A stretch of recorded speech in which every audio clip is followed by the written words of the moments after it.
Good afternoon. I'd like to call to order the Public Works Committee meeting for Tuesday, September 1st, 2015. First order of business is roll call and determination of quorum. Brenda, when you're ready. Doyle? Here. Estes? Here. Roberts? Here. Weifenbach? Here. Wright. We have a quorum. Thank you, Brenda. Next order of business is adoption of the agenda. Are there any changes or additions? Move to approve agenda. I have a motion by Estes, a second by Weifenbach. Is there any discussion? Seeing none, all those in favor of adopting the agenda, say aye. Aye. All opposed? Adoption of the agenda is successful. Now is the time for general public comment, which is a time for members of the public to discuss or express concerns to the committee on any issue, not limited to items on the agenda. Action, however, will not be taken at this meeting on any issue not on the agenda, except by placement on the agenda by a unanimous vote of the aldermen present. I have no general comment, or general public comment forms. Really see no members of the public here that haven't been accounted for, so we'll move on to consent items number 1 through 16.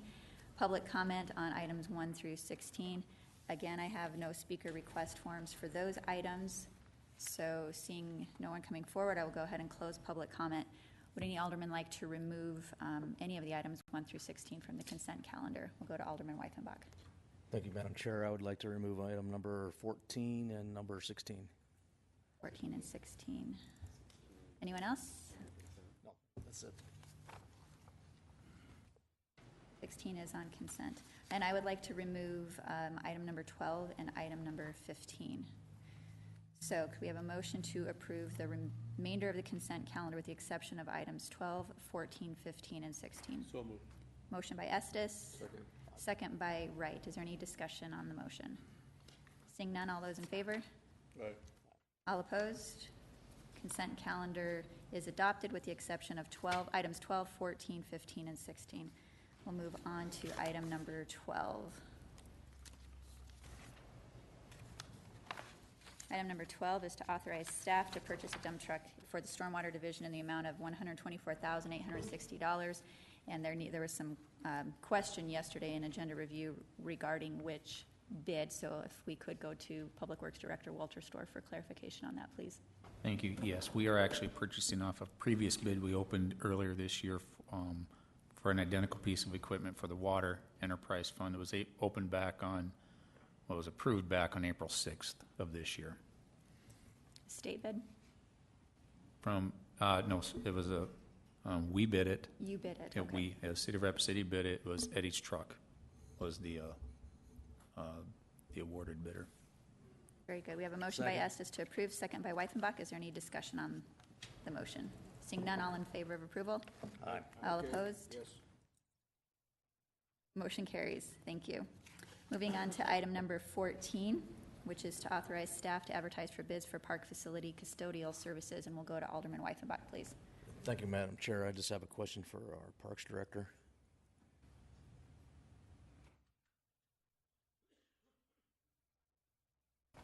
Thank you, Mr. Bigler. Hi, Mr. Bigler. The question I had is back a few years ago, the Black Hills Works bid on this project too. Will they be? Do you know? Are they going to bid again or? Most likely. They actually have bid the last couple of times it's gone out, and they're currently the vendor that are performing this service. Thank you. Any other questions for Mr. Bigler or motion? Move to approve. Second. Motion by Estes, second by Roberts. Seeing no further discussion, all in favor? Aye. All opposed? Motion carries. Moving on to item number 15, which is to approve a request by the City of Rapid City for an amendment to the comprehensive plan by adopting the Plan Rapid City Comprehensive Plan quarterly update and ratifying the Plan Rapid City Comprehensive Plan approved in April 2014. And we'll go to Patsy Horton for an update. Thank you, Just Patsy. a couple, thank you, Madam Chair. Just a couple quick things I want to add or identify for you. There are a couple links. The first one is a list of all of the accomplishments, and with the help of several involved agencies, we've identified between chapters 3 through 9 of our Rapid City Comprehensive Plan the tasks that we've actually accomplished, and they are listed by goal. So that's one of the things that is listed. The other one is the Priority Action Plan, and that is actually taken out of Chapter 11 of our comp plan. Excuse me. And that lists specifically all of the intermediate action items, near term and long term. It also has the status of each of those action plan items and how far we've gotten with those. And it also identifies the lead agency that should be responsible for those tasks. And I would just encourage you, if you have an item that you would like to champion, we would be happy to have you do so. All right, thank you. Do we have any questions or comments for Patsy? Go to Alderman Weifenbach. Thank you, Madam Chair. Does this include the future land use plan? Are we ratifying that, or? I can't tell you off the top of my head if there's a specific goal in there about the land use plan. So these are just goals that you've set, or? They are specific targeted goals, yes. Okay, thank you. Motion to approve by Estes, a second by Weifenbach. Any further discussion? Seeing none, all those in favor? Aye. All those opposed? Motion does carry. Thank you very much. Moving on to item number 16, which is to authorize staff to advertise for bids for Skyline Wilderness Area hazardous fuel removal. And we will go to Alderman Weifenbach, please. Thank you, Madam Chair. I move to approve, and if I could, By Ron, second by Wright. I pulled this one accidentally. I meant to pull 15, and you did that anyway, so. Oh, well, there we go. We have a motion and a second. Any further discussion? Seeing none, all in favor? Aye. All opposed? Motion carries. All right, we will now open public comment for our sole non-consent item number 17. And we will go to Deborah Jensen.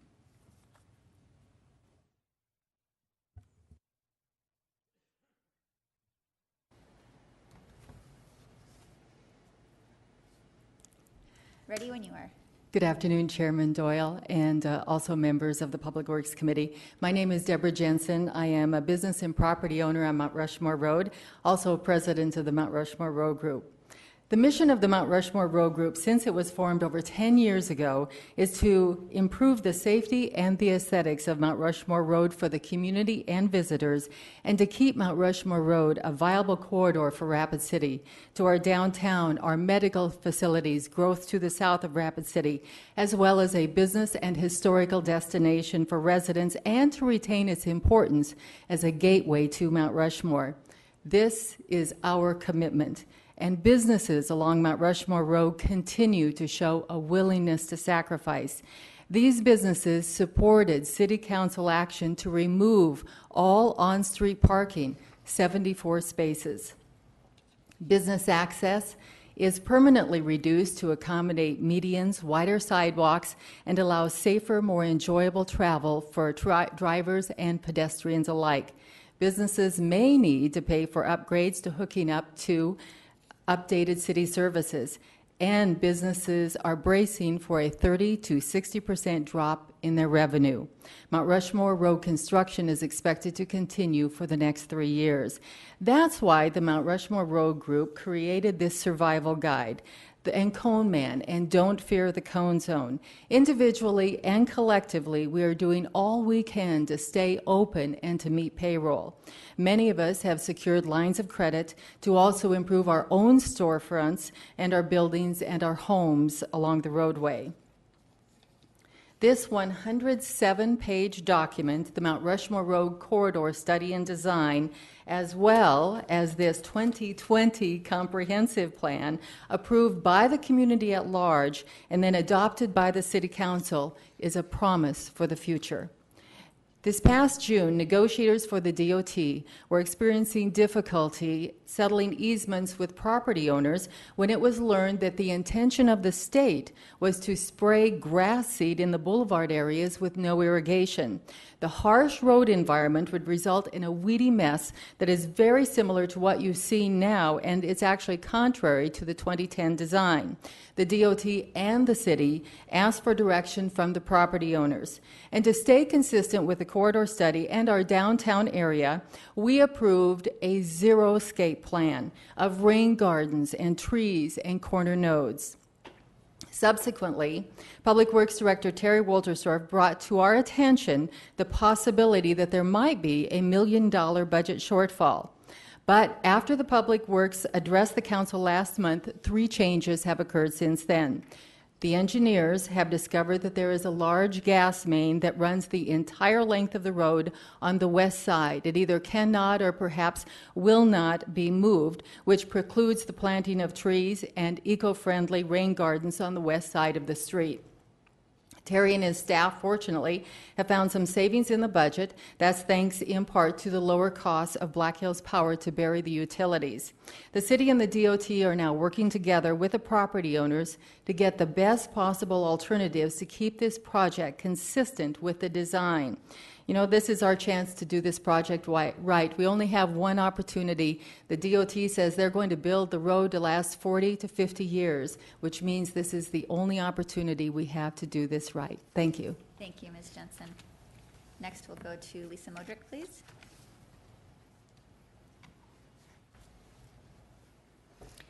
Thank you, Chairwoman Doyle, and as well as our City Council and our representatives. I appreciate that the City Council brought this before you as a Public Works item so that we could get our items, our line items, readdressed, and also put into correction the first link that you had at the City Council meeting, which was a budgetary sheet that was not produced by Mount Rushmore Road Group, but we've taken a hit in the newspaper. So I want to make that adjustment, that it was not our $1 million request to you. At our request, it was to follow the plan, follow the development. Let's get this done right.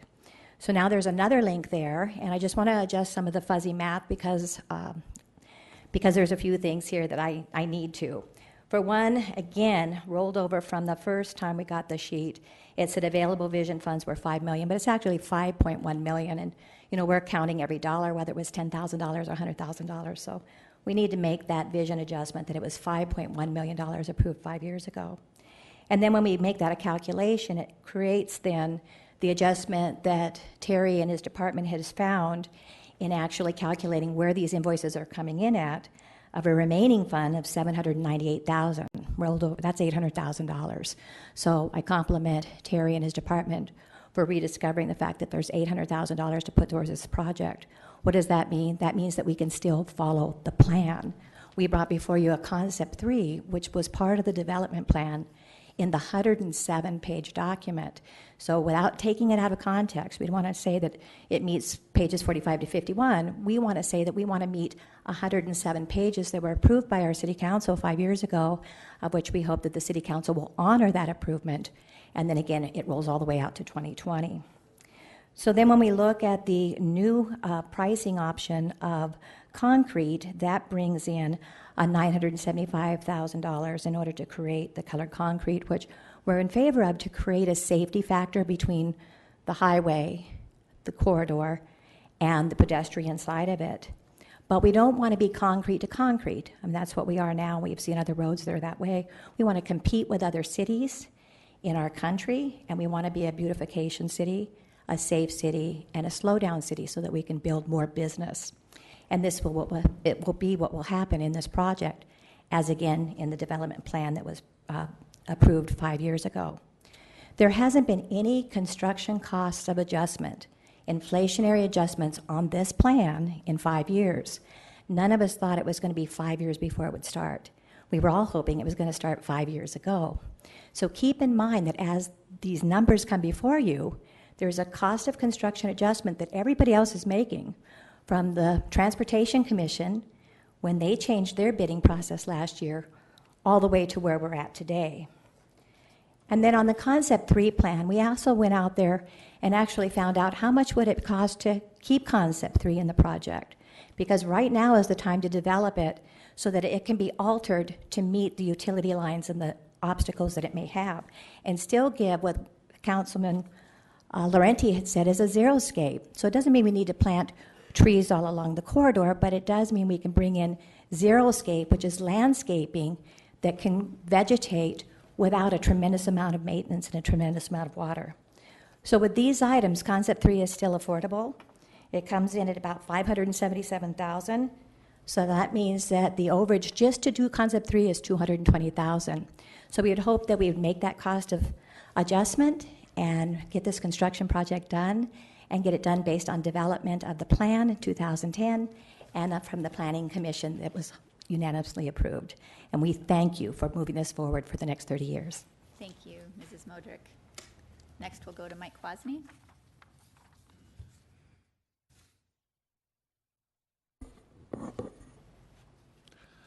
Thank you, Chairwoman Doyle, Councilman. My name is Mike Kwasny. I'm a lifelong resident of Rapid City, manager of a business on Mount Rushmore Road. Our challenge as a community is to finish strong on this project. It'll be another 50 years before we look at this road again in this capacity. To reconstruct the road that connects our revitalized downtown to one of our greatest draws, our gold rush, so to speak, Mount Rushmore. One of the main reasons people come to visit us. As they travel Mount Rushmore Road, we want them to stop and spend. To help us build our vision funds, to help us grow and prosper. To do this, we need to address this road as more than just a highway. We need to keep it inviting, allow for businesses to prosper on this road. We need amenities like vegetation, and the city, Terry and his staff, and the businesses of Mount Rushmore Road can make this happen. We also need to address parking so we can allow these customers to stop and spend. This is an area where you need to take the lead, please. Without this, Mount Rushmore Road is just a highway. And we will see many businesses leaving this roadway. Then what will we have? Please help us finish strong. You've done so much to get this far, and to not finish this project right, it just won't be right. Thank you for your consideration. Thank you, Mr. Kwasny. We'll now move on to our closed public comment and move on to item number 17, which is the Mount Rushmore Road Construction Vision Fund Expenditures and Landscaping Update. And first up, we have Alderman Wright.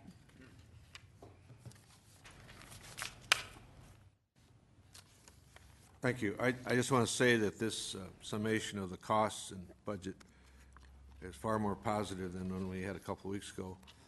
And I see it that we're able to get this project done within the concept 2, which is $66,000 a block, where Terry's budgeted $70,000.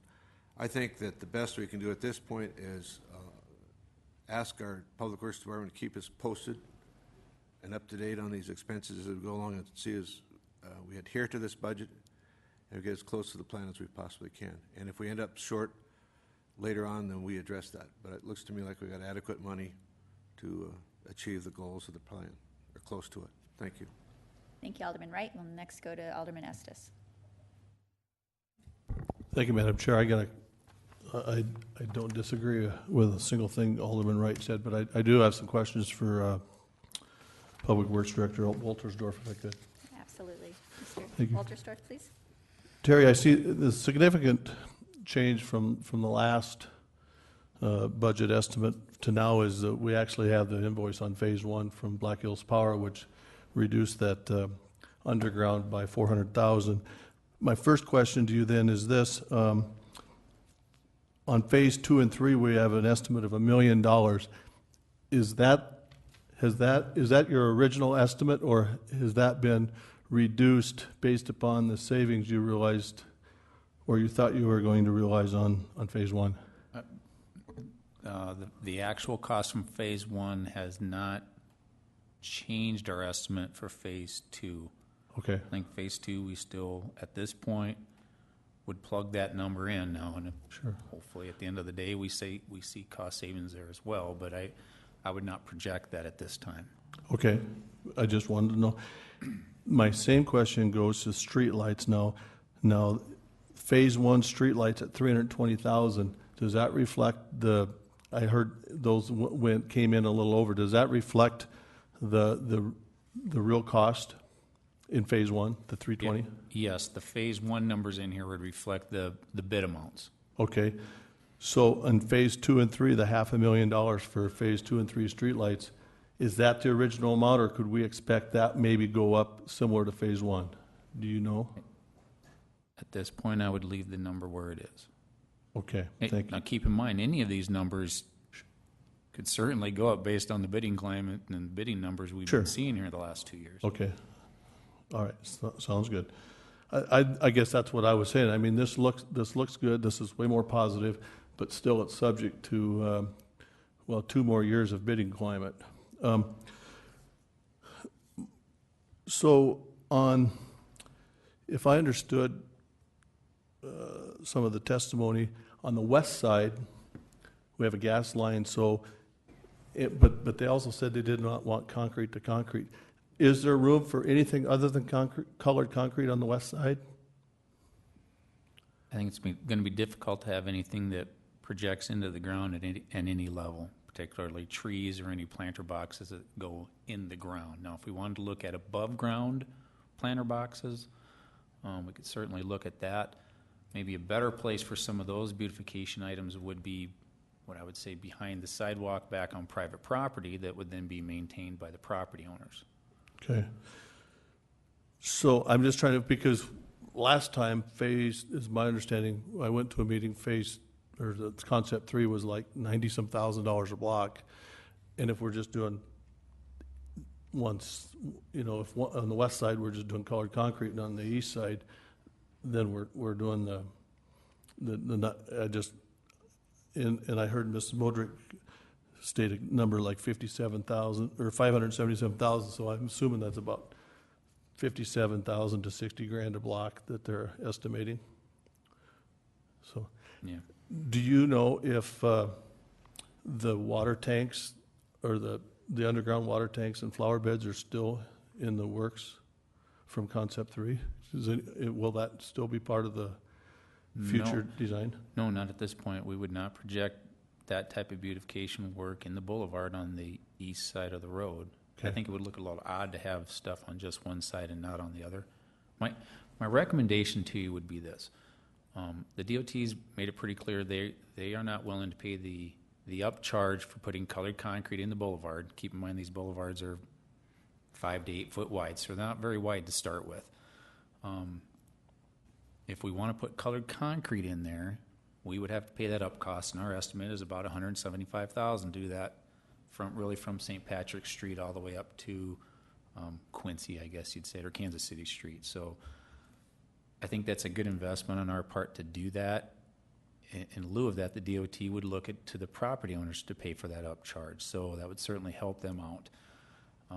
And I think, my opinion would be, if there's cost savings that we see as we finish up phase 2 and we get into phase 3 and we actually know what our bid amounts are, and it looks like we're going to have budget numbers left, at that time, I think that would give us time between now and then to work with the property owners along that entire corridor from north to south and come up with some additional beautification that may occur, I guess, behind the sidewalk, but along the corridor.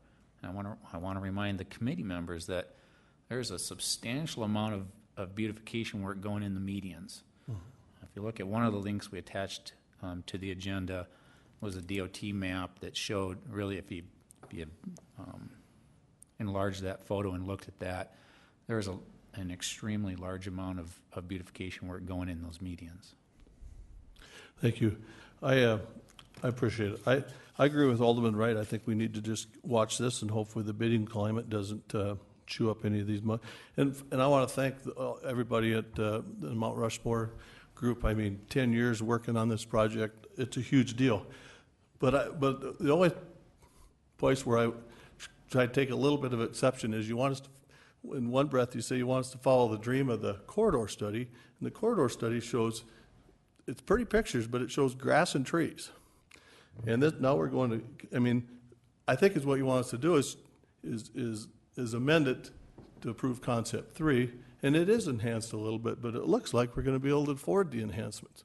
And if we can afford them, I'm all for it. And you know, and whether the grass was seed or sod, you know, that corridor study didn't distinguish it. But I think that at the end result, and I realize inflation, and we may have to kick some money into this at the end of phase 3, but it's not the headlines. Mount Rushmore Road needs $1 million right now. It's looking like it's doable, and it'll be a beautiful project. So thank you. Thank you, Mr. Estes. We'll go to Alderman Wright. Thank you, Brad. I think those comments are most appropriate too, and I think these are good numbers. We're far from broke on the project, and it gives us some numbers we can work with. and I hope we can get the quality of design and construction that we want for the corridor. I'm confident we will, and as a member of the council, I just ask that we are kept abreast of where we are in expenses, and if we get to a point where we need to talk about a supplement, but it looks like we may not have to, we just need to be know about it. And thank you for your work, and thank you for your input, and we'll stay on top of it and get her done. Thank you. Thank you. We'll go to Terry Wolterstorff, please.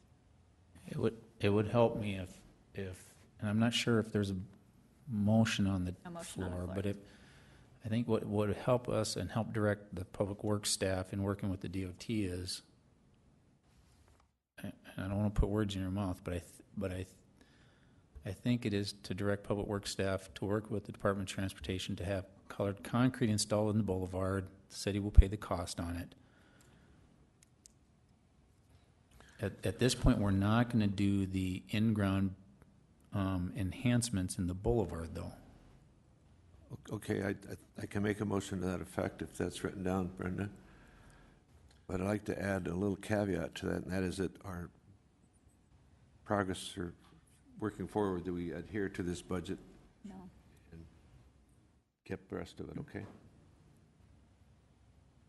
In other words, this is kind of a controlling factor. I support the colored concrete, that's fine. But also we need to be kept aware of where we are in expenditures and obligations. Okay, and since you spoke, I'm still looking for a motion. You talked after there was no second. So if we'll go to Alderman Estes, I think he may be prepared to make a motion. Madam Chair, I make a motion to authorize Public Works to work for the South Dakota DOT for the city to bear the added cost of colored concrete as discussed, and also ask that Public Works keeps us up to date continuously along the way so we can keep a handle on these costs. Second. We have a motion by Estes, second by Wright. Better communication is always good. Any further discussion? I just have one quick thing to say. I look out at this group of citizens, and I think over my 5 years now on the council, the issues that you guys have championed are not the easy ones. These are decade-long things, and I applaud you. If we could get more citizen involvement other than up here, I think it's fantastic. So thank you for what you do and your tenacity. Seeing no further discussion, wait. Well, Alderman Weifenbach, please. Thank you, Madam Chair. I just want to clarify, the colored concrete is within this current budget? Yes. Yeah, Mr. Estes. We'll go to Mr. Wolterstorff, please. Yes, we have the funding available to do the colored concrete. Thank you. Thank you. Any further discussion? All in favor? Aye. All opposed? Motion carries. We have a motion to adjourn by Estes, second by Weifenbach. Obviously, no discussion on that. I don't think we'll have any arguments. All in favor? I'll take that as an aye. We are adjourned.